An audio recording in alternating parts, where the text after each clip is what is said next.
अगर किसी भी महिला के साथ, किसी भी लड़की के साथ अत्याचार होता है तो वो कहाँ जाएगी? वो पुलिस के पास जाने का सोचती है। हमने हाथरस वाले केस में देख लिया कि जब पुलिस के पास जाते हैं तो क्या होता है। हमने देख लिया कि वहां पे एफआईआर नहीं फाइल होता। हमने देख लिया अलग अलग केसेस में कि जो लड़कियां एफआईआर फाइल करने जाती हैं उन्हीं से कितनी भद्दगी से बात करी जाती है पुलिस द्वारा। हमने देख लिया कि क्राइम्स अगेंस्ट विमेन के आईपीसी में नहीं वहां पे केस रजिस्टर होता। क्या वो लड़कियां नेताओं के पास जाएंगी? भाजपा के नेताओं ने तो देश को बता दिया कि बेटी बचाओ एक स्लोगन नहीं था, एक चेतावनी थी कि अपनी बेटियों को नेताओं से बचाओ। भाजपा की अगर आप लिस्ट निकालें जो नेता हैं जिनके खिलाफ आरोप हैं, वो लिस्ट ही प्रिंट करने में पन्ने दर पन्ने चली जाती है। चाहे वो कुलदीप सिंह सेंगर हो, चाहे वो चिन्मयानंद हो, चाहे भोजपाल सिंह हो, चाहे विजय जौली हो, मतलब ये लिस्ट ही 4 पन्ने की प्रिंट हुई आखिर करके।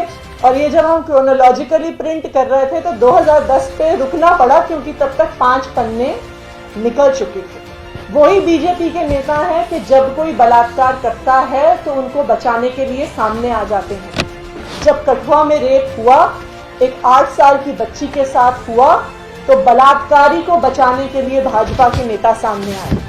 तो ऐसे में लड़कियों और महिलाओं की क्या अपेक्षा होती है? उनकी अपेक्षा होती है कि एक संस्था है जिसके पास वो जा सकती है, एक संस्था है जो उनके अधिकारों के लिए, उनकी हक की लड़ाई के लिए सामने खड़ी होगी, और वो संस्था है महिला आयोग। ये उम्मीद रखती हैं इस देश की बेटियां, ये उम्मीद रखती हैं इस देश की महिलाएं। लेकिन जब हमारी देश की महिला आयोग की अध्यक्षा रेखा शर्मा जी, जो खुद अपने ट्विटर से इतने घटिया, इतने अश्लील, इतने भद्दे, इतने महिला विरोधी ट्वीट करती हैं, तो फिर देश की इस महिला आयोग की संस्था से क्या उम्मीद रह जाती है? रेखा शर्मा जी, जो इस देश की नेशनल कमीशन फॉर विमेन की अध्यक्षा हैं, उनके कल जो कई ट्वीट सामने आए हैं वो इतने घटिया हैं कि शायद उन्हें पढ़ने का और देखने का भी मन नहीं करता। लेकिन आज इन ट्वीट्स को इस देश के सामने, और जो कल ट्विटर पे भी सामने आए, लेकिन फिर से एक बारी आप लोगों के सामने मैं रखना चाहूंगी कि किस तरह से ये आखिरी इंस्टीट्यूशन जो महिला आयोग है, जो महिलाओं के हक की लड़ाई के लिए, महिलाओं के साथ जो अत्याचार होता है वहां पे न्याय के लिए जब लड़कियां और महिलाएं जाती हैं, उस संस्था की अध्यक्षा ऐसी बातें करती हैं। और मैं कुछ ट्वीट्स इसमें से पढ़ के सुनाऊंगी। रेखा शर्मा जी कहती हैं, Mahatma Gandhi couldn't be a good father to his son. How we call him father of nation. Reporting his son raped his own daughter. फिर वो कहती हैं, are these pujaris and Shankaracharya so starved of sex and have no morals that they will start raping women who enter the temple?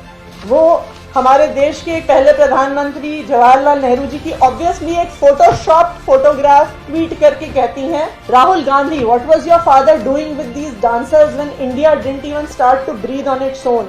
एक और tweet में, जब हमारे देश की शायद तब 2013 की बात है, अब जो प्रधानमंत्री हैं नरेंद्र मोदी जी, उन्होंने सोनिया गांधी जी की स्वास्थ्य को लेकर ट्वीट किया, उनको एम्बुलेंस में लेके जाना चाहिए था अस्पताल।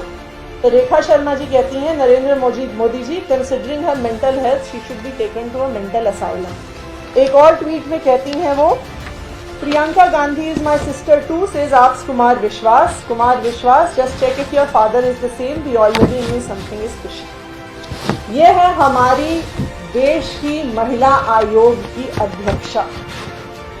जब ये ट्वीट सामने आए तो कल उन्होंने कई सारे अपने ट्वीट्स डिलीट कर दिए, अपने अकाउंट को प्रोटेक्ट कर दिया, लेकिन उनकी महिला विरोधी मानसिकता, उनकी जो भद्दी, अश्लील, घटिया मानसिकता इन ट्वीट्स के सामने आई है।